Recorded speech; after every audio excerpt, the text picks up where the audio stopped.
com a Eucaristia, a ideia era, neste segundo momento, tratarmos da missão da Igreja. E por isso também, iluminado especialmente pelo sínodo recente da família, na qual o Padre José Granados esteve presente como perito, podermos, iluminados por essas indicações, continuarmos este nosso trabalho, especialmente este aprofundamento sobre a missão da Igreja neste momento atual da vida, a missão do matrimónio neste momento atual da vida da Igreja. Sim, é certo. Muito bem, Padre José, somos todos ouvidos.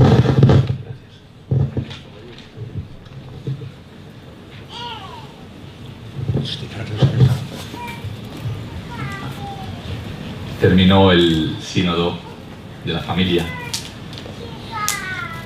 Leía estos días un juicio de un padre del sínodo que decía: la prensa se ha concentrado en un punto concreto, doctrinal, y ha querido juzgar todo el sínodo según se decidiera a favor o en contra de esa enseñanza del magisterio.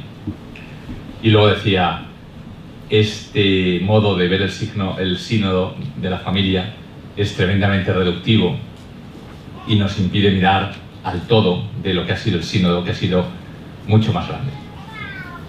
Este padre sinodal era Joseph Ratzinger, y el sínodo de que hablaba era el sínodo de 1980 sobre la familia. Como ven, la historia se repite un poco, ¿no? Él estaba hablando del problema, él hablaba de la prensa alemana sobre todo, y hablaba de Humane Vitae, que era el punto en aquel momento más discutido, ¿no? Se habló también en aquel sínodo de la comunión a los divorciados, pero este ha sido el tema de los divorciados vueltos a unir civilmente, ha sido el tema en que se ha centrado más en este sínodo. Yo no diría, de todas formas, que la culpa es toda de la prensa. De alguna forma, ciertamente la culpa o que se equivocan en el diagnóstico, ¿no? Porque ha habido una discusión importante sobre este punto. Luego hablaré un poco de qué es el tema, es decir, la prensa ha reflejado, como también ha recogido, ¿no?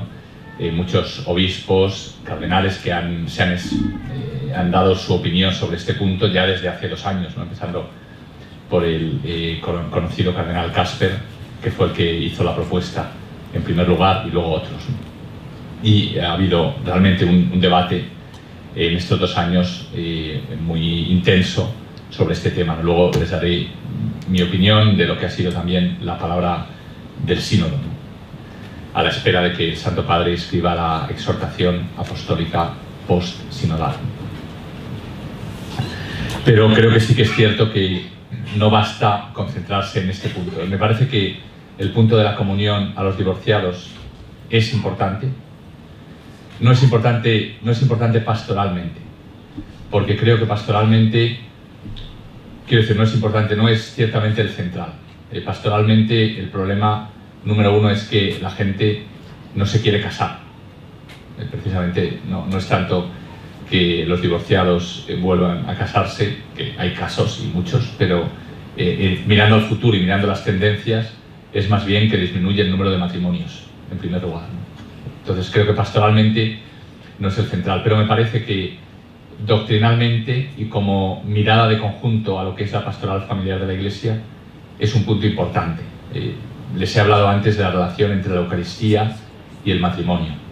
Creo que toda pregunta, les he hablado como momento surtidor, manantial, de lo que es la pastoral y la vida de la familia, la vocación y misión de la familia.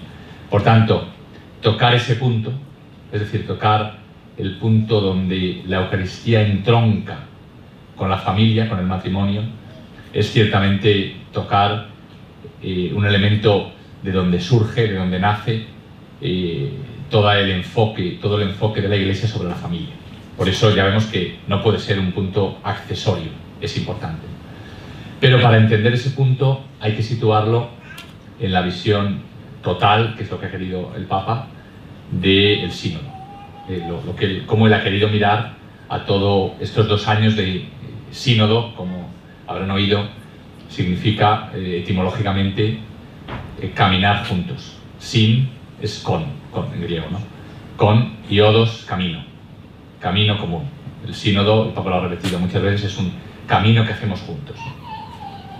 Creo que lo que sí que podemos decir, y esto hay que repetirlo y proponerlo y no olvidarlo, es que el camino común del sínodo ha concluido en el camino que es la familia para la Iglesia. En el camino común que es la familia para la Iglesia. Es decir, la familia es el camino de la Iglesia. Y eso lo ha confirmado estos 2 años de sínodo. La familia es el camino. Si queremos que la pastoral, si queremos que la nueva evangelización, si queremos que el servicio de la Iglesia a la humanidad dé fruto, sea fecundo, el único lugar es la familia. Podemos sembrar en muchos sitios, pero el sitio donde va a nacer la planta, si queremos que nazca planta, para la Iglesia y para la sociedad, es la familia. Y en este sentido nos tienen que animar profundamente a trabajar de corazón en la pastoral familiar. Puede ser que los esfuerzos sean mucho mayores, pero no importa, porque el fruto será también mucho mayor. De nada sirve trabajar en campos fáciles de arar, fáciles de sembrar, de trabajar, etcétera, que luego sabemos que son estériles. Mientras que aquí tenemos el campo fecundo. Tal vez a largo plazo, tal vez el fruto, como sabemos del Evangelio, viene cuando Dios quiere. Pero sabemos que sembrando en la familia, la semilla dará fruto. Y esto me parece que lo confirma, el sínodo ha confirmado que el lugar de encuentro de la Iglesia con el mundo moderno pasa por la familia. Es decir, es ahí donde se puede generar una visión distinta de hombre, de persona, que responda al individualismo contemporáneo. Y es ahí, en la familia, donde se puede generar la experiencia de la fe, que nos falta. Tenemos el gran riesgo en nuestra sociedad, incluso cuando evangelizamos, incluso cuando proponemos la fe, de proponer una fe que al final se vive en modo emotivo, afectivo, individualista, de alguna forma. La fe que se vive dentro de la conciencia de la persona y que no transforma las relaciones en que vivimos, no transforma la sociedad en que vivimos, no da vida pública y común a lo que la fe revela. Y para impedir eso, precisamente la familia es el lugar. Cuando uno encuentra a Dios en la familia, le encuentra en nuestras relaciones. No lo encuentra en la conciencia subjetiva, individual, aislada del sujeto, sino lo encuentra en el amor que nos une y que da sentido y textura a la vida. Y esto es lo que la familia puede hacer. Presentar un Dios que es el Dios vivo cristiano, que vive dentro de las relaciones. Bueno, esto creo que el sínodo lo ha hecho de 2 formas. Si ustedes leen el documento, verán, en primer lugar, comparando también con el texto base que se llamaba Instrumentum Laboris, que era el texto que se dio a los padres para trabajar. Este es el documento, el Instrumentum Laboris, instrumento de trabajo en latín, y lo que ha salido del sínodo, que es la Relatio Finalis, relación final del sínodo. Es muy interesante compararlos, porque comparándolos vemos lo que los padres han querido corregir, aumentar, quitar del primer documento. Y ya nos encontramos 2 cosas inmediatamente. La primera, donde el Instrumentum Laboris insistía en los problemas de la familia, en las dificultades de la familia, el documento final ha querido empezar agradeciendo a las familias que viven en cristianos su vida familiar. Es decir, reconociendo que la familia no es un ideal abstracto, lejano, que casi ninguno logra vivir y que tal vez lleguemos en algún momento, sino que es vida concreta en la Iglesia. Es lo más originario que hay para la persona y por mucho que la sociedad combata a la familia, como que la familia tiene un mensaje mucho más privilegiado en el corazón de la persona. Y ha querido decir el sínodo, hay familia cristiana y queremos dar gracias a las familias cristianas. Es un mensaje en que se habla no solo del deseo de familia, esto es muy importante, ¿no? Porque Todas las encuestas sociológicas en muchos países, cuando se ha preguntado qué es lo que más desea la persona, y especialmente los jóvenes, la familia está entre las cosas más valoradas. Es decir, hay un gran deseo de familia, hay un gran deseo. Y esto es cierto, y podemos empezar por ahí para proponer el Evangelio de la familia. El sínodo ha dicho, además, que no solo hay un deseo de familia, sino que hay un don de la familia. Es decir, que la familia se vive realmente y que tal vez el ver demasiado las estadísticas y el vivir demasiado con la información de la cultura nos haya hecho perder la esperanza de que hay familias que viven cristianamente y humanamente su vida conyugal y la vida y que empieza por ese testimonio el agradecimiento del sínodo. No solo hay deseo de familia, sino que hay don de familia. Es importante porque si yo parto del deseo de familia, podría acabar en los modelos de familia. Yo deseo familia, pero ¿qué familia deseo? Cuando la gente joven dice que desea familia, ¿qué familia están deseando? Que se puede acabar en modelos de familia. Mientras que si parto del don de familia, es decir, la familia como el primer lugar donde recibo la vida y recibo la humanidad, esa familia es siempre una que tiene una referencia en el hombre y en la mujer, en el padre y en la madre. Es siempre el lugar de lo que yo recibo, no de lo que yo diseño, de lo que yo programo. Por eso partir de la familia como don original, no como proyecto que el hombre quiere realizar. Y les decía otro elemento que el sínodo ha querido corregir con respecto al instrumentum laboris es partir del Evangelio. Es decir, y esto se dijo con fuerza en las primeras semanas del sínodo, la Iglesia no parte de un análisis sociológico sobre la familia. Eso tiene que ser, tenemos que verlo, tenemos que acercarnos a ello, tenemos que ser conscientes de las dificultades. Pero nuestra primera palabra es lo que Jesús dice sobre la familia, la buena noticia sobre la familia. No solo lo que dice, sino lo que hace con la familia. Es decir, la fuerza que Él da a la familia. Es lo que han llamado los padres sinodales el Evangelio de la familia. ¿Qué quiere decir el Evangelio de la familia? Hubo una discusión en el sínodo sobre este término, porque no estaba claro lo que quería decir, aparecía muchas veces y aparece en el documento, ¿no? Y se llega a esta conclusión.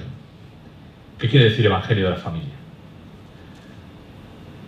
Pues podría significar, ¿no?, la palabra Evangelio de la familia, lo que el Evangelio dice a la familia, lo que el Evangelio comunica a la familia.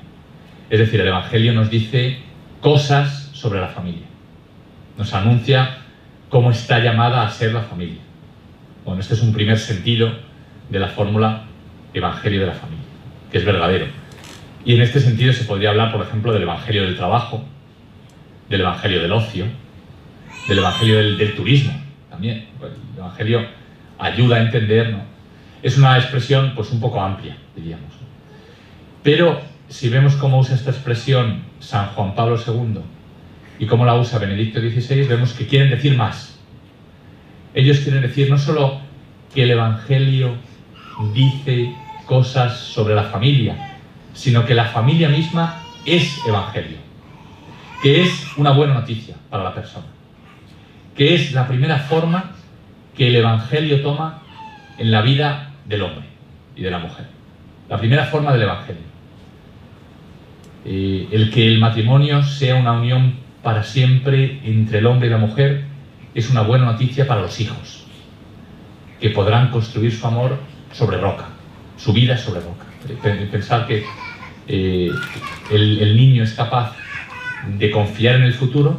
La primera percepción para el niño de que el futuro es sólido es la unión de amor de sus padres. Cuando el matrimonio se divide en un divorcio, la primera herida en el corazón del niño es una falta de confianza en el futuro, en que se puede prometer, porque el primer lugar donde él aprende la promesa es el amor que le ha generado, que ha dado la vida al niño, de donde él nace. Es fundamental para el niño. Es una buena noticia para el niño que el matrimonio sea indisoluble.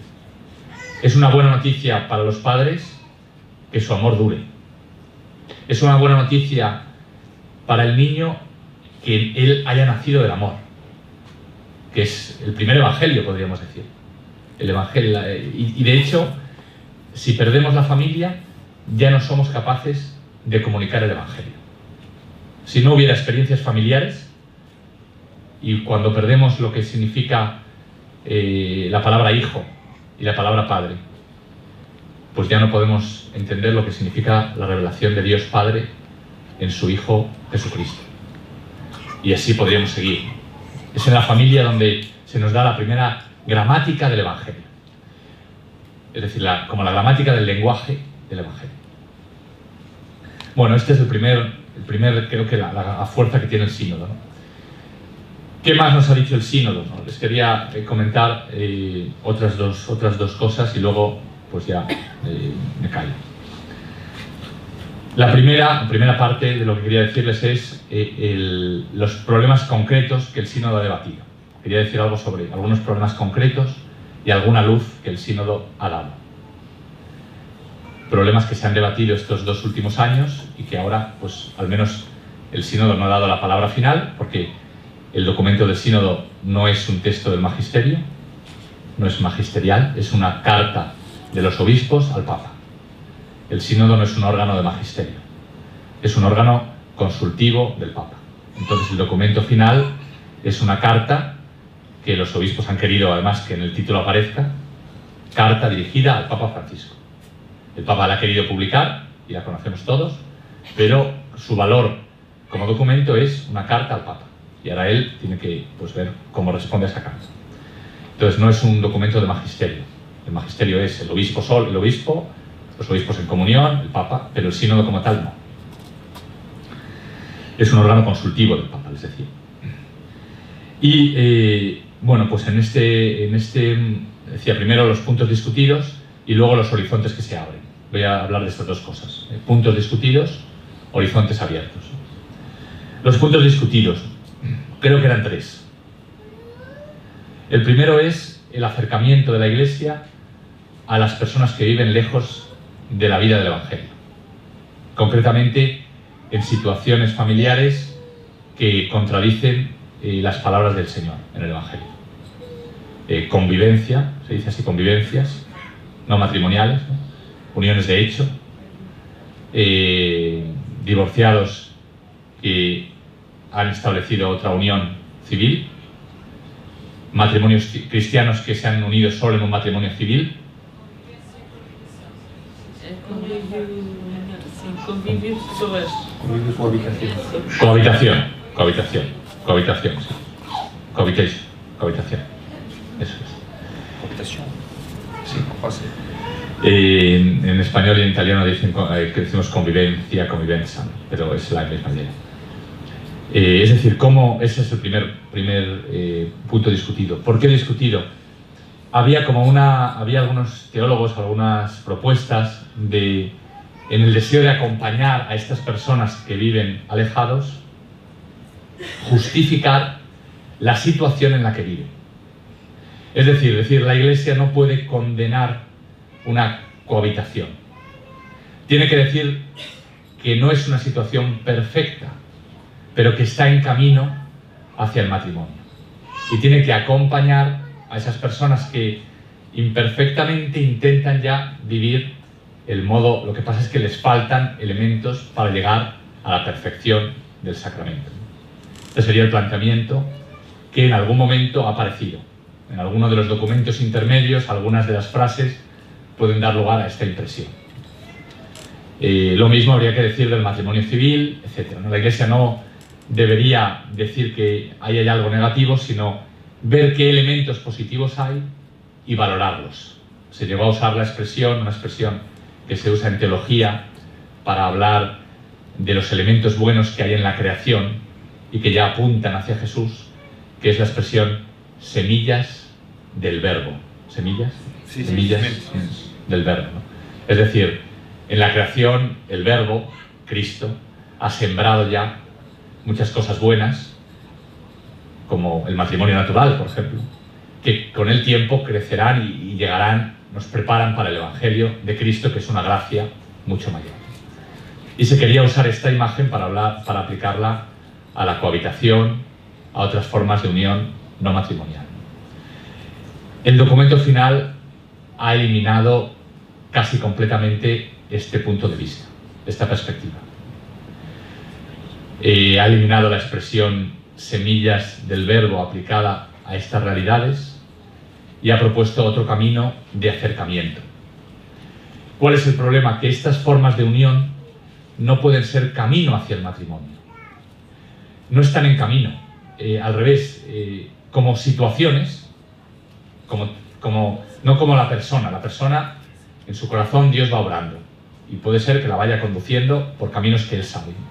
Pero la situación como tal, le faltan elementos estructurales, fundamentales, que hacen que nunca, desde sí misma, pueda verse como un camino hacia el matrimonio.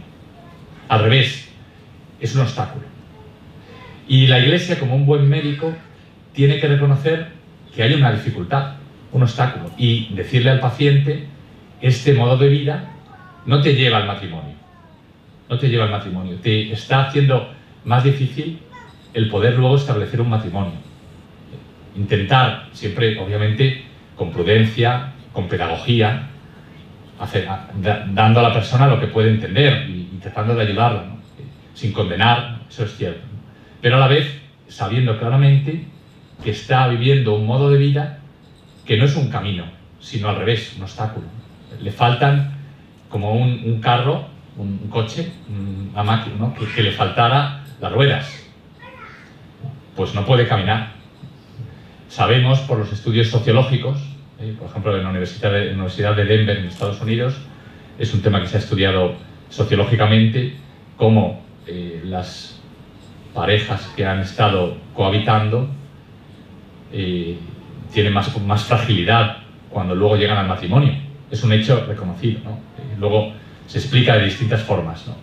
Algunos en estos estudios de la Universidad de Denver lo estudian diciendo que es en inglés sliding versus deciding.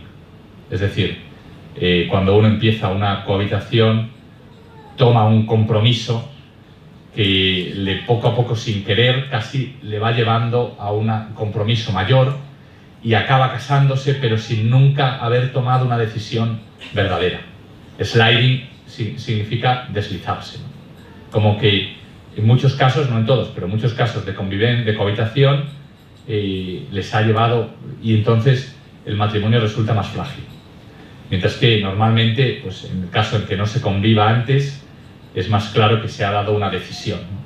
Bueno, es un ejemplo, pero creo que la idea de fondo está clara, ¿no? Son situaciones que, porque les faltan elementos centrales del amor, en la cohabitación falta el decir para siempre.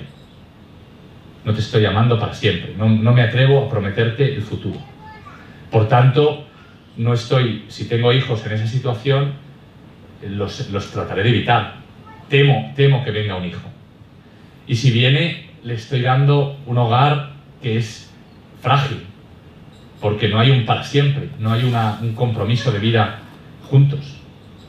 Y además, falta la dimensión pública de ese amor.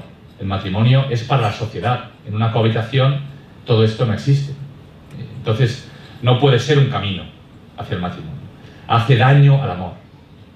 En el matrimonio civil, pues salvando las distancias, ¿no? Porque ya ahí hay un compromiso ante la sociedad, pero para dos cristianos que se casan solo con un matrimonio civil, el matrimonio civil como tal, ¿no? Luego es distinto cómo la persona lo vive, pero como tal situación es un modo de casarse en que se excluye a Dios.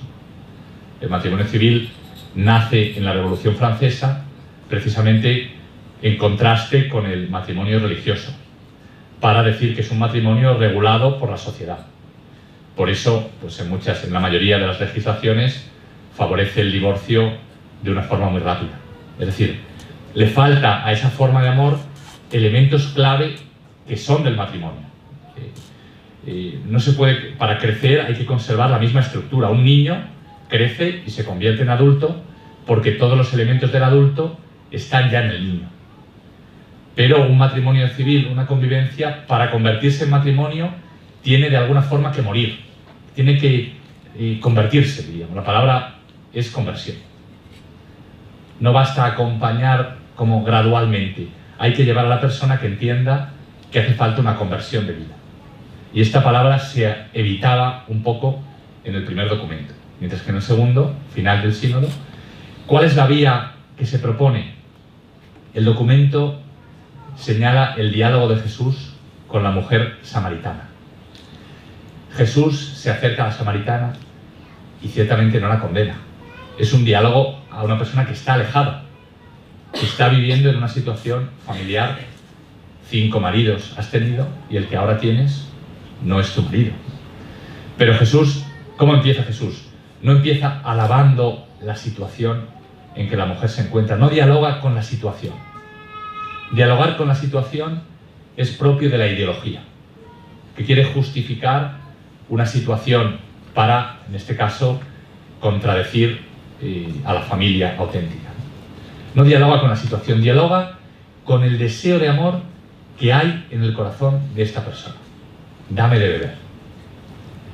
Esto, en cualquier situación en que la persona se encuentre, hay una experiencia originaria de amor que ningún pecado ni ninguna decisión equivocada ha podido borrar. Desean un amor para siempre. Nuestro deseo luego toma decisiones concretas. Ese gran deseo que tenemos toma decisiones. Uno puede tener un deseo del amor pleno y luego equivocarse en las decisiones.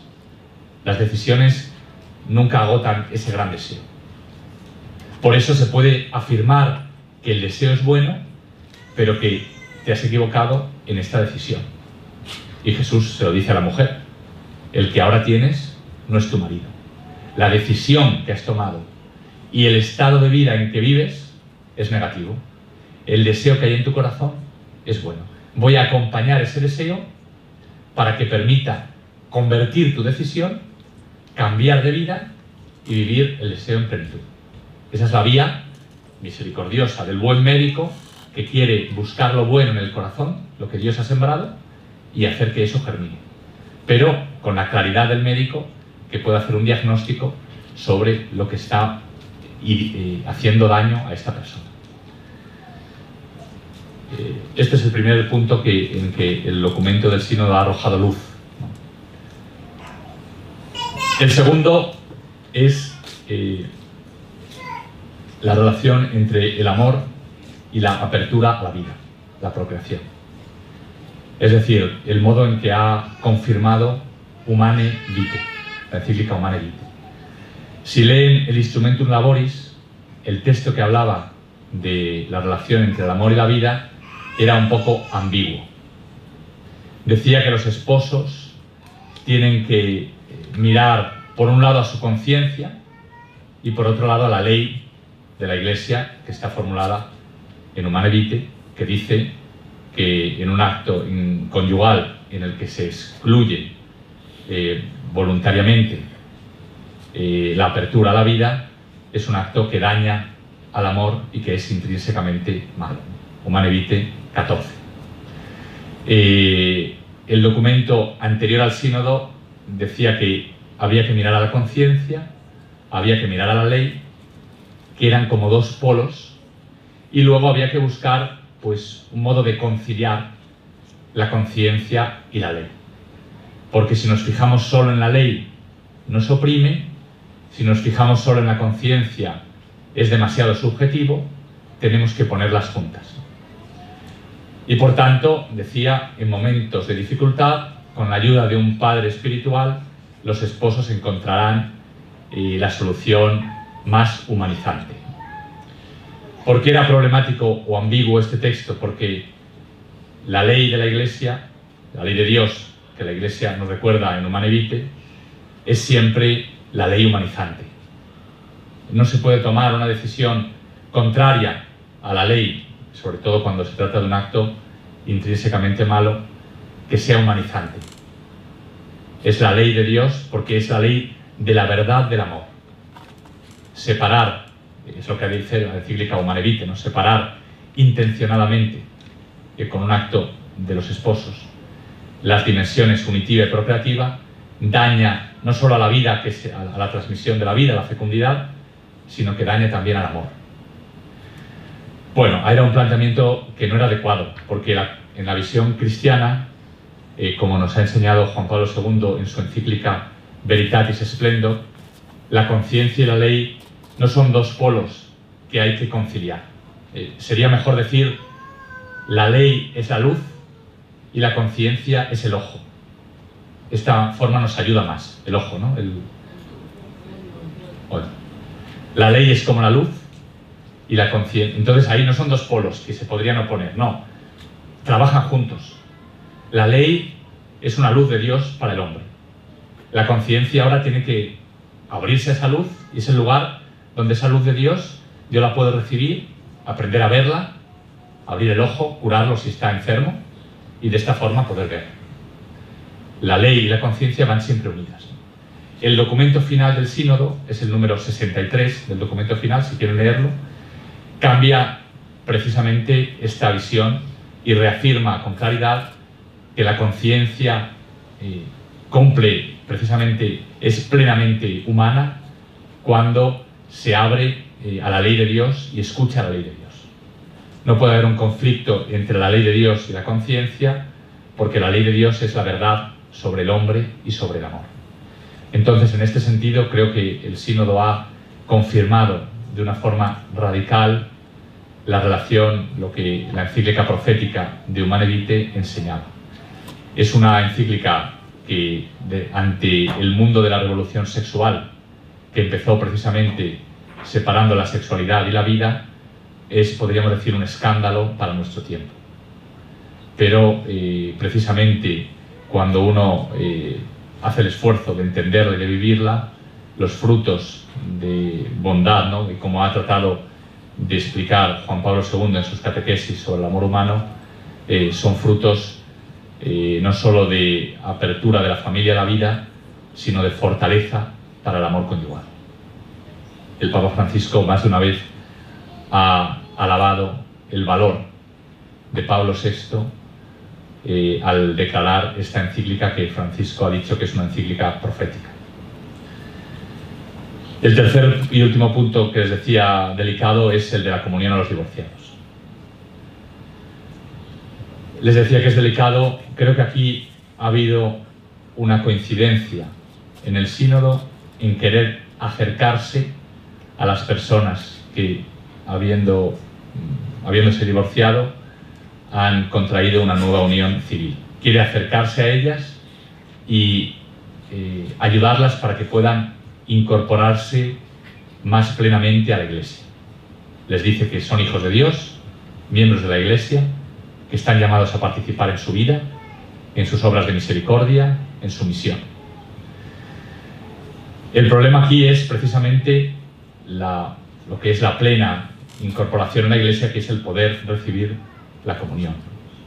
La dificultad que señaló San Juan Pablo II en Familiaris Consortio 84 y que ha ido repitiendo el Magisterio hasta el último documento, Sacramentum Caritatis, de Benedicto XVI, número 29, es que la Iglesia no puede, porque es algo que viene de Jesús, no puede establecer una contradicción entre la vida matrimonial en el cuerpo y el recibir el cuerpo de Jesús. Una persona que en su cuerpo contradice directamente la enseñanza de Cristo sobre el matrimonio, porque vive en una relación sexual con alguien que no es su esposo, su esposa, no está preparado para decir amén y recibir la Eucaristía. Porque cuando nosotros decimos amén, es una confesión pública de la fe en la palabra de Jesús. Cuando recibimos el cuerpo de Cristo y decimos amén, no decimos solo creo que este es el cuerpo de Jesús, sino quiero conformar mi vida en el cuerpo, mis relaciones, quiero que esto suceda visiblemente ante la Iglesia, aunque luego me reconozco débil, me reconozco pobre, pero al menos en la visibilidad de mis relaciones, en lo que son mis relaciones concretas, visibles en el cuerpo, quiero que siga la palabra de Jesús.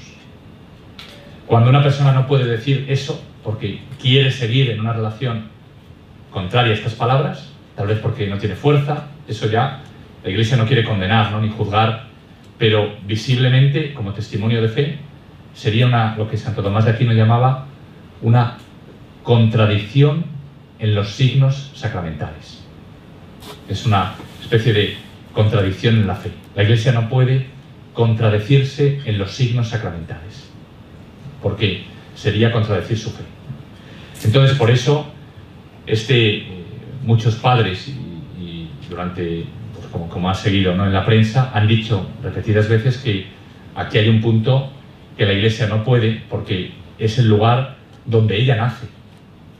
La Iglesia nace de la Eucaristía y de la estructura orgánica de todos los sacramentos. Ella recibe de ahí su ser. No puede negar el lugar que la hace surgir como Iglesia, que viene de Jesús. Bien, el documento no niega esto, no lo niega. Habla de un camino, no habla de la comunión ni de la Eucaristía, no afirma explícitamente la enseñanza de Juan Pablo II, no la cita, pero sí dice que todo el camino, en el número 85 del documento, dice que todo el camino debe suceder según la enseñanza de la Iglesia. Dice, con la ayuda de un sacerdote, bajo la guía del obispo, según la enseñanza de la Iglesia. Esta enseñanza obviamente incluye Familiaris Consortio 84, Sacramentum Caritatis 29, la encíclica de Juan Pablo II, Ecclesia de Eucaristía, la exhortación de Juan Pablo II, Reconciliatio et Penitentia, que son los documentos donde se afirma esto, aparte de otros discursos del Papa, etc. Quiere decir entonces que ha habido en la prensa algunos que han interpretado como que aquí se estuviera dando un cambio precisamente porque no hay ninguna afirmación explícita que recoja la enseñanza de la Iglesia. Es decir, que al final de este camino, la persona, para poder recibir la Eucaristía, tiene que haber hecho que su vida coincida con las palabras de Jesús. Es decir, en Familiaris Consortio 84, abandonando la nueva unión, o si esto no fuera posible, por razones graves, viviendo en continencia en esa nueva unión. Son palabras que pueden parecer duras, pero también les parecieron duras a los discípulos, las palabras de Jesús, y podemos decir que cuando uno se acerca a Cristo, y por eso es el camino, ¿no?, sin condenar a estas personas, ofrecerles un camino de participación en la Iglesia, que la Eucaristía es el definitivo, pero hay muchos otros pasos que dar antes. Y dando pasos, acercándose a Jesús, ser más capaces de entender y de gustar que su yugo es llevadero y su carga es ligera. Esta me parece que es lo que al final el sínodo, si nosotros vemos el texto, el documento, lo que dice es esto. No niega en ningún momento la afirmación del magisterio de la Iglesia, sino que dice que tiene que suceder según el magisterio de la Iglesia. Esto también para aclarar un poco de confusión que ha surgido en los medios de comunicación. Creo, por el contrario, que el verdadero camino pastoral para las familias, el verdadero camino pastoral, es este que ya indicó Juan Pablo II. Y que el sínodo ahora nos invita también a una creatividad. ¿Qué caminos proponer para que se pueda llegar a vivir según la Eucaristía? ¿Qué caminos concretos? ¿Qué pasos? ¿Qué prácticas? Ahí hay mucho que hacer. No es simplemente repetir lo antiguo, sino en el marco que dejó Juan Pablo II, inventar caminos. Bueno, quería pasar ya al último punto. Les he dicho esta era un poco las dificultades que se han aclarado. Termino. ¿Tendremos tiempo ya? Sí, un poquito, claro. ¿Qué 5 o 10 minutos? Bueno, tenemos 10 minutos y luego preguntas. Entonces, lo que quería es terminar, aparte de los problemas concretos, les he dicho 3 problemas, ¿no? El acercamiento a las personas que viven alejadas, las dificultades con Humanae Vitae y el tema de los divorciados. Eran como los puntos candentes, Pero les decía, no podemos juzgar el sínodo por esto. Lo más importante es que han sido 2 años enteros de reflexión de toda la Iglesia sobre la familia y que ahora, como dice el Papa Francisco, no podemos dejar las cosas como están. Hay muchísimo que hacer en el campo de la pastoral familiar a todos los niveles. Hoy en día un párroco, o muchos párrocos, no todos, pero tal vez la mayoría, cuando llega una familia con problemas, no sabe qué hacer. No sabe a quién dirigirles, no sabe cómo gestionar la dificultad. Hoy en día en muchas parroquias no se habla, ni en las catequesis, ni en las predicaciones, del camino de la sexualidad al amor. De forma que se da la paradoja de que el joven hoy oye hablar de sexualidad en todas partes, porque vivimos en una sociedad pansexual, menos en la Iglesia. Con lo cual saca la conclusión de que la Iglesia no tiene ninguna palabra que decir sobre este campo central de la vida de la persona, que es la educación al amor. Y esto es lo más devastador, un silencio por complejo, por miedo, por pensar que otras veces tal vez hemos hablado demasiado de sexualidad, de forma que se llevan muchos años de silencio en la Iglesia. Les podría preguntar cuándo fue la última vez que su párroco, pero no quiero tampoco entrar en detalles, pero muchas veces es así, ¿no? Que uno oyó hablar de una educación al amor, de una educación afectiva, de temas que tocan la sexualidad en una homilía. Pues muchas veces dices, bueno, yo sinceramente en mi experiencia, pues a veces la gente dice, pues casi nunca, ¿no? Creo que es un campo en que hay que dar confianza al sacerdote, formarle bien, y no solo al sacerdote, sino a las familias que tienen que ser sujetos de la pastoral de la Iglesia. ¿Qué diría para el sínodo, que el sínodo nos ha marcado? En primer lugar, el sínodo ha insistido en la conversión pastoral, y yo la entiendo como conversión a la pastoral familiar. Es decir, que la pastoral familiar sea el centro de toda la pastoral de la Iglesia. Y no por una predilección, porque uno podría decir, bueno, ¿y por qué no los jóvenes? Que sean los jóvenes el centro de toda la pastoral de la Iglesia. O ¿por qué no los inmigrantes? O ¿por qué no los ancianos? O ¿por qué no los enfermos? Bueno, la diferencia es que es en la familia donde todas estas otras dimensiones, los jóvenes, los enfermos, los inmigrantes, pueden encontrar todos los elementos que permiten orientar una pastoral. La vocación de toda persona pasa por la familia, porque ahí ha aprendido a ser hombre y a ser cristiano, porque está llamado a formar una familia, porque está llamado a educar a los hijos para que formen una familia, porque la vocación al amor pasa por ahí. Y este tiene que ser la clave para orientar y para enfocar las demás pastorales de la Iglesia. La pastoral de la familia, se ha dicho que no puede ser una pastoral sectorial, un sector más de la pastoral. Tiene que ser una pastoral transversal. Es decir, todos los campos pastorales de la parroquia y de la diócesis tienen que estar inspirados por la pastoral familiar, porque ahí nace la vocación de la persona al amor.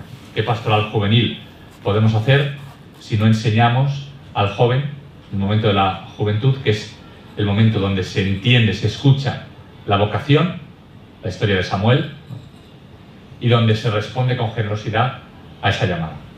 Pero esa vocación es una vocación al amor. Una pastoral juvenil que no sea pastoral familiar es una pastoral de entretenimiento. Aparte de la pastoral familiar, acompañar a las familias. Esa es la otra palabra clave del sínodo. Una conversión pastoral que acompañe a los alejados, que acompañe a los que viven lejos de la Iglesia, ¿no? Acercándose, recordándoles su vocación al amor, que acompañe a los que se preparan al matrimonio, que acompañe a los padres para que sepan educar. Es decir, que recorra todas las etapas de la vida. Y que para esa compañía cuente con que la familia misma es el sujeto de la pastoral familiar. ¿Qué quiere decir? En una sociedad en la que no hay sujeto, es decir, el sujeto se entiende de forma individualista, tenemos que entender que la familia es el lugar donde se genera el sujeto humano y cristiano. Por eso es sujeto, no solamente agente de pastoral. El agente es el que hace cosas. El sujeto es el que es. Recuperar que la familia es el primer, y por tanto la primera función de la pastoral familiar es formar personas en Cristo. Es formar personas, formar familias. Bueno, termino, ahora ya sí, indicándoles también la vía de la misericordia. Es decir, el sínodo termina con el jubileo de la misericordia. Hay en el documento del sínodo una indicación sobre la misericordia en el número 41, muy fuerte, en que explica la grandeza de la misericordia cristiana. La misericordia no es solo una compasión por el que sufre, es también, empieza por una compasión, no es solamente una tolerancia que tolera el mal, ¿no? Tú eres malo, pero te tolero, sino que es un amor tan grande que regenera el corazón del hombre. Esa es la misericordia de Dios. Por eso no humilla, la misericordia de Dios no humilla, porque Dios nos regenera el corazón, nos ama porque somos hijos.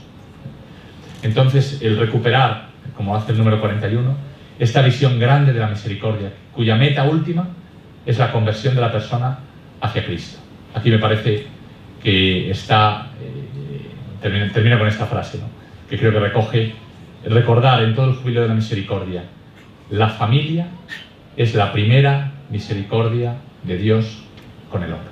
Esta es creo que sería la frase que nos permite enlazar el sínodo de la familia con el jubileo de la misericordia. La familia es la primera misericordia de Dios con el hombre. Y la Iglesia podrá llevar su tarea de misericordia si reconstruye la familia para el hombre y si ella misma es familia. Si se hace familia, donde aquellos que no tienen hogar puedan encontrar la casa que es la morada de Cristo. Termino y ahora les dejo para preguntas.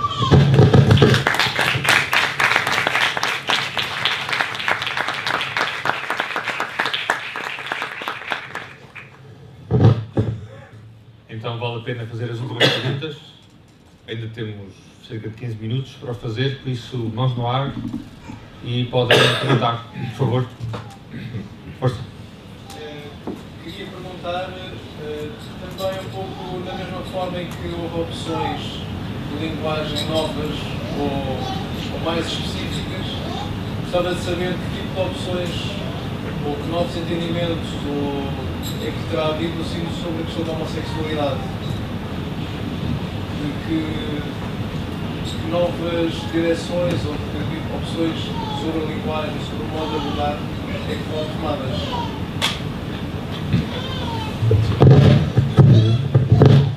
Bueno, el tema del lenguaje es importante, evitar, creo que, bueno, el sínodo sobre la homosexualidad pues tiene un número en que simplemente aclara la doctrina de la Iglesia. El lenguaje es importante en el sentido de que muchas veces la ideología se transmite por un lenguaje y estamos acostumbrados a usar la palabra como orientación sexual, heterosexualidad y homosexualidad como dos opciones. La Iglesia prefiere hablar siempre de personas, la expresión más exacta sería personas con atracción, que tienen atracción hacia personas del mismo sexo, ¿no? Una atracción, no usar el lenguaje de la orientación sexual, ni usar el lenguaje homosexualidad, heterosexualidad, que implica ya, pensemos que la sexualidad, comentaba con alguno en la comida, la sexualidad, la palabra sexualidad ya incluye la diferencia, porque sec en latín es separar, es secare, separar. Entonces, homosexualidad es una contradicción, está olvidando ya que sexualidad solo hay cuando hay una diferencia, hombre-mujer. Pero me parece que lo importante aquí es el enfoque de fondo, que es decir, plantear en positivo, toda persona viene, nace en el mundo a partir de la diferencia sexual de un hombre y una mujer, y para entender su propia identidad tiene que integrar también esta diferencia. Aquí me parece que hay pues todo el tema de la pastoral con las personas que tienen esta atracción y que vienen a la Iglesia a pedir ayuda, y que normalmente no vienen con una ideología, sino que confiesan un sufrimiento. La ideología elimina el sufrimiento, porque no le interesa y no quiere confesarlo, porque quiere justificar un modo de vida. Es muy distinto cuando la persona viene a pedir ayuda y viene a la iglesia queriendo ser ayudado en una dificultad verdadera, porque entonces confiesa un sufrimiento que es debido a una dificultad de identidad de la persona, de maduración de la identidad personal, que tiene que integrar necesariamente la diferencia sexual.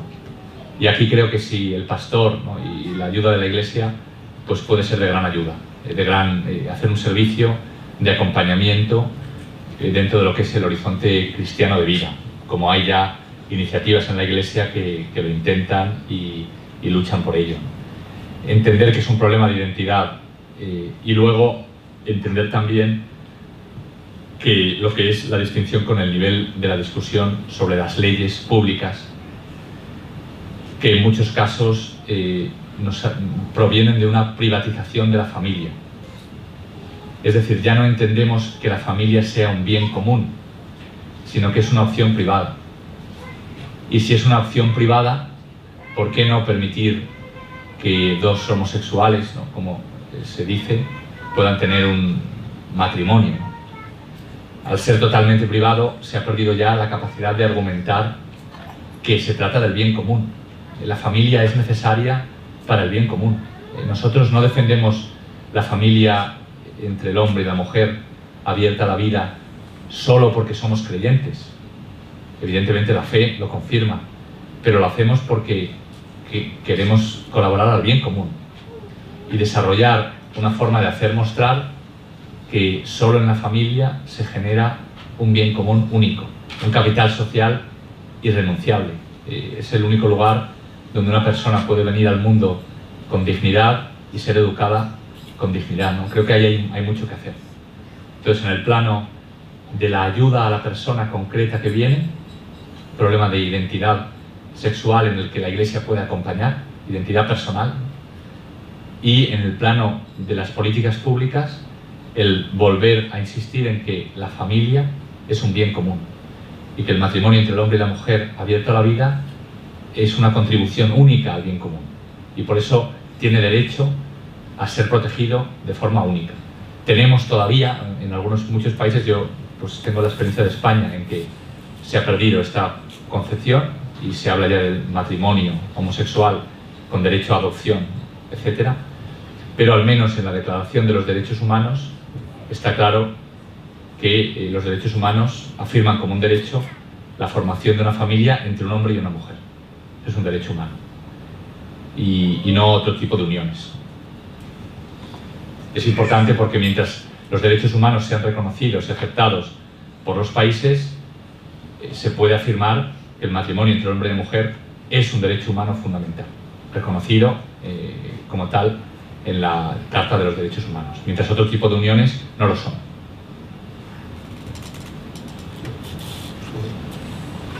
Gracias. Fue fantástica la tarde. Mañana no pude vir.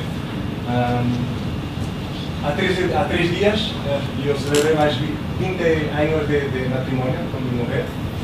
Há muchos años preparamos novios para el casamiento y ahora estamos preparando los niños. La más vieja tiene 18 años, tiene un enamorado. Entonces pienso mucho sobre estos asuntos. Acompañé mucho el sínodo. Sí. El primer documento de confesión fue casi un choque para mí, porque la iglesia nos necesitamos de claridad, de camino. Había tanta ambigüedad que estaba asustado. Y ahora dices que las cosas se han clarificado, pero para mí no en todos los puntos. Y hablaste de un punto para mí que hablo junto con mi niña más vieja, que es la cuestión de la cohabitación. La experiencia que yo tengo, hablando con tantos novios, es que es una cosa terrible, que se tiene que decir, no es bueno, para. Y en el sínodo hay, no se habla de sementes, como no se habla, semillas del verbo. semillas, Se ha quitado esa expresión. pero yo he leído en inglés, y hay palabras como opportunity, oportunidad. No es una oportunidad para. Y otra palabra que es do not yet, is not yet. Vaya a ser un matrimonio, pero no. Y entonces parece un camino. Yo digo a mi hija Margarita, no es un camino. No es un camino. Por favor, no es un camino. Pero ella dice, padre, en el siglo, ¿no? Se dice eso. ¿Cómo hace? Bueno, muchas gracias. Yo le he dicho que casi todos los elementos de ambigüedad habían desaparecido, ¿no? No han desaparecido todos, por desgracia, ¿no? Si se fija, esos números son los que hubo un número de padres que votó que no. Precisamente porque si uno lo lee, bueno, una oportunidad, ¿qué quiere decir una oportunidad? Puede ser, es un término ambiguo, amplio, ¿no? Ciertamente, lo que yo creo que tiene que ser una voz pastoral tiene que ser clara, ¿no? Y un médico tiene que decir claramente que hay una enfermedad, ¿no? Yo no puedo consolar a un enfermo, aunque haya elementos buenos, ¿no? A un enfermo grave de cáncer o de otra enfermedad grave no le puedo decir tranquilo que tus ojos están muy bien y ves muy bien. No, es un elemento bueno, pero la dinámica del cuerpo está llevándole a empeorar, ¿no? Tengo que darle una medicina, un tratamiento que le cure. Entonces creo que, por desgracia, algún elemento, lo que yo sí diría es que comparándolo con el Instrumentum Laboris y sobre todo con el documento intermedio del anterior sínodo, se ve una tendencia a una corrección del punto de vista, ¿no? Y por eso creo que la explicación que les he dado, y sí que se habla ahora de una conversión. Es decir, se dice, no basta un camino, no hay un camino. Hace falta una conversión radical de la estructura. Este no es el lenguaje del amor. Estás hablando, no comunicas amor, ¿no? Eso es... Bien, creo que, por desgracia, ya les decía, no es un documento magisterial, es una carta al Papa, y por tanto es lo primero que creo que hay que decir. Que hay estas ambigüedades, han quedado ahí. También creo que el modo en que un documento se hace, cuando las ambigüedades están en el documento inicial, es normal que queden. Por eso creo que mirando cómo el proceso se ha dado y cómo hay una corrección de punto de vista, nos puede decir hacia dónde quería ir el sínodo, ¿no? Creo que las ambigüedades principales, que eran esta expresión semillas del verbo, era la ambigüedad principal, y otras más fuertes que había en el Instrumentum Laboris, han desaparecido. Y que se ha indicado, en general, un camino distinto. Pero entiendo que, como se ha visto en la prensa, el documento presenta ambigüedad ahí, y en el tema de la comunión, les decía, al no afirmar exactamente, pues deja también que haya habido interpretaciones de algunos padres sinodales y de muchos medios de comunicación. En Italia, pues los titulares de todos los periódicos eran la Iglesia concede la comunión a los divorciados. Era en Italia, ¿no? Entonces, evidentemente no corresponde al texto del sínodo. No corresponde a lo que el sínodo ha querido. Pero obviamente, al no afirmarse claramente, será no. Pero yo creo que la interpretación es la que puede más ayudar a entender este texto, ¿no? La que he intentado darles. Padre, mas esta interpretación y las palabras que fueron aprobadas de discernimiento, verificar cada caso, que son las palabras más polémicas, artículo 84, 85 y 86, número. Estas palabras, un número muy grande de bispos en el mundo y de cardenales, dicen que eso permite que se da de comunión a los divorciados y casados. Efectivamente. Dicen abiertamente y los practican. Sí. Y parece que hoy la iglesia no es más católica. Católica significa universal. Basta ver la iglesia en Alemania, en la Polonia, en la misma frontera. Sí. Una es muy diferente de otra. No somos a camino de un cisma, padre. Yo les diría, o sea, lo que he intentado es decir, el texto lo que dice, nuestra única interpretación es al final las palabras, ¿no? Entiendo que haya una ambigüedad, que sean posibles otras lecturas, pero creo que con el texto en la mano, con un método católico de interpretación de un texto que tiene que seguir el magisterio anterior, esta es la conclusión. Obviamente, la misma expresión caso a caso puede interpretarse bien. Es decir, claro que vamos caso a caso, ¿no? Pero esto no quita que el paso final tenga, también Juan Pablo II dice hablar caso a caso, porque el camino para llegar a poder recibir la Eucaristía, es decir, a poder vivir en la nueva unión en continencia, será caso a caso. Pero el criterio es uno. Eso es lo que el documento no dice. Yo entiendo muy bien que hay una ambigüedad en esas yo decía ambigüedad, algún padre me dijo, no, es más bien que no es completo. Bueno, pero al no ser completo, pues deja esa interpretación. Una ambigüedad intencional. Ciertamente en el sentido de que se quería alcanzar una mayoría de votos a favor. Y el texto ha quedado en esa pues no definitividad de afirmar una doctrina. Yo lo que les digo es esto, que son estos números, 84, 85, 86, los más delicados, que el sínodo no ha dicho nada, objetivamente no ha dicho nada contra la doctrina de la Iglesia. Y que el modo, si yo tengo el documento de leerlo, por lo menos tengo que decir, aquí no hay nada contra la doctrina de la Iglesia. Y toda interpretación que lo interprete contra la doctrina de la Iglesia es falsa, con el texto en la mano. Y esto es importante para decir, el sínodo no ha permitido nuevas vías.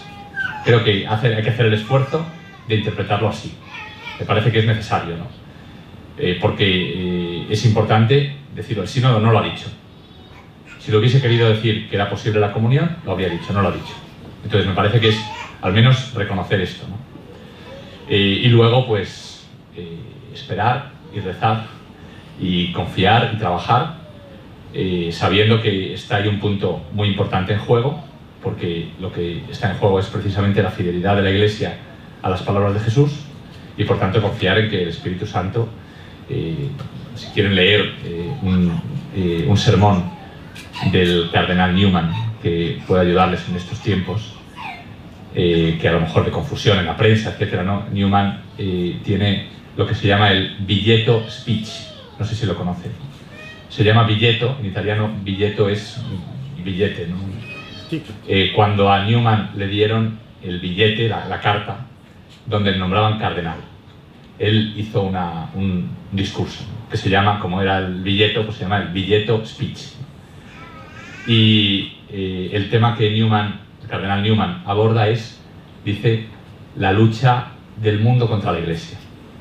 Como el mundo pues, ha intentado repetidas veces y dice, quien conoce la historia de la Iglesia sabe, y sabe perfectamente, porque ya ha sido probado infinitas veces, que la lucha del mundo, entendido como el mundo, ¿no? que piensa contra el Evangelio, contra la Iglesia, no puede triunfar.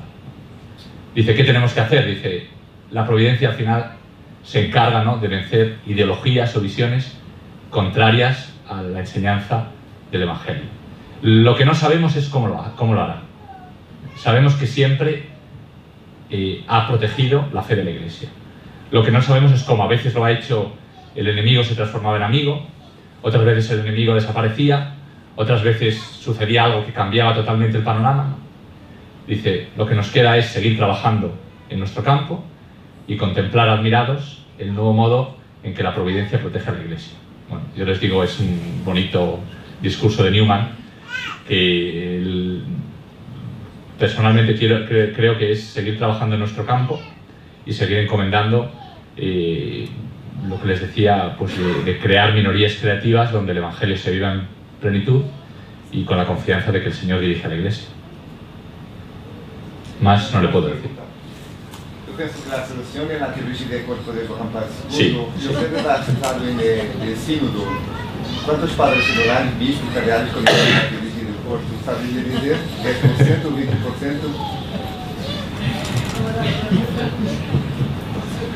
No ha entendido. ¿Cuántos padres? Le he entendido perfectamente.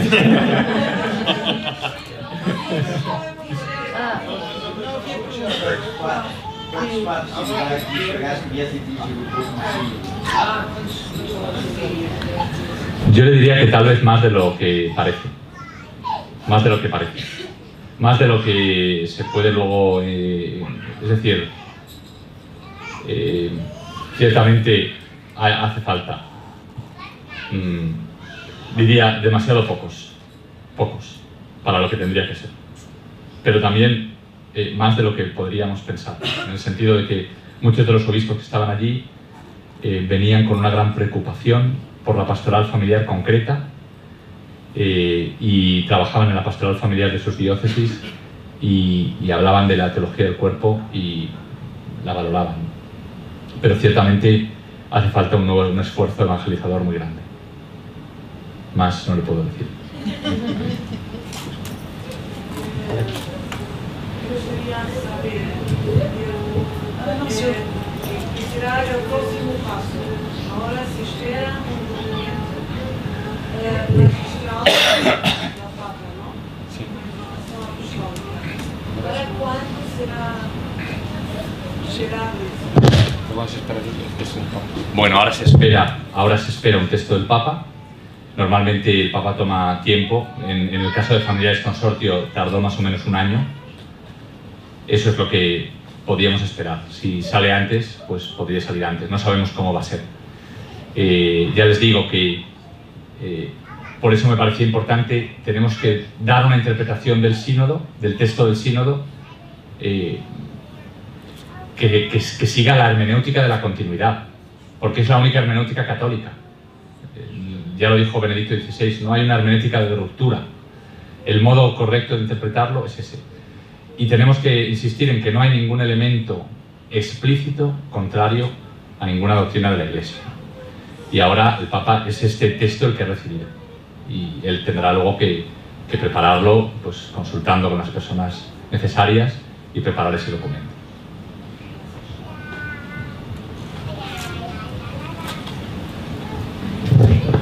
Temos assim a última pergunta e depois seguimos. Temos uma conferência em Coimbra para levar a cabo. Por favor. Sociedade baseada na família portuguesa tende a acabar. E quem vai ficar? ¿Qué va a quedar? Ayer, cuando en la charla que estaba, les daba lo que me parece que es la solución a estos problemas, a esta dificultad. Es la expresión de Benedicto XVI cuando habla de que el cristianismo en este tiempo el futuro del cristianismo dependerá, dice, de minorías creativas. El cristianismo es una minoría creativa. Lo fue así también desde el principio y creo que lo ha sido en la historia y que ahora es lo que nos toca, es decir, yo les diría construir arca de Noé, pequeñas arcas de Noé, donde están las semillas del futuro, como en el arca de Noé, que tenía preparado para repoblar el mundo, y en esas arcas de Noé que sean arcas de humanidad, lugares donde se cultive una humanidad plena y donde se cultive un cristianismo virtuoso, diríamos, es decir, donde el cristianismo aparezca como aquello que hace grande y bella la vida. El esfuerzo de construir esas comunidades de testimonio y que sean capaces de crear cultura alrededor, en la medida en que la misma vida crea cultura, me parece que esa es la solución ante las dificultades de hoy. El diluvio está ya aquí. Entonces se trata de crear, bien, de la marca, minorías creativas que generen vida alrededor. Y este es el tiempo ahora para, me parece, en cada parroquia, en cada familia, en cada diócesis, generar y fomentar esas minorías creativas.